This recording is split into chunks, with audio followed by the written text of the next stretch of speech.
पाहूयात महत्त्वाची बातमी। नागपूर शिक्षक भरती घोटाळा प्रकरणी मुख्य आरोपी निलेश मेश्राम याची ऑडिओ क्लिप आता व्हायरल झालेली आहे।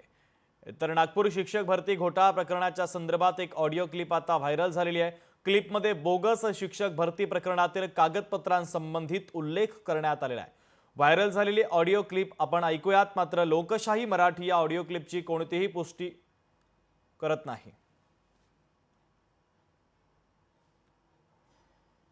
दरम्यान या संदर्भात दादा भुसे यांनी देखील प्रतिक्रिया दिलेली आहे, पाहूयात।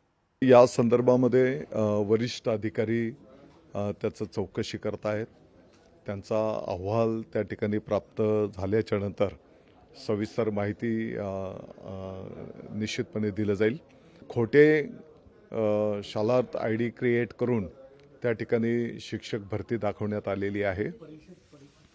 मला वाटतं की अहवाल आल्याच्या नंतर सविस्तर माहिती त्या ठिकाणी तुम्हाला देऊ आणि ज्याने कोणी हेच चुकीचं काम केलं असेल त्याच्यावर कठोर कारवाई केली जाईल। माननीय मुख्यमंत्री महोदय, माननीय उपमुख्यमंत्री महोदयांचं या संदर्भातले कठोर आदेश आहेत। लोकशाही मराठी ऐका, पहा, जागरूक रहा।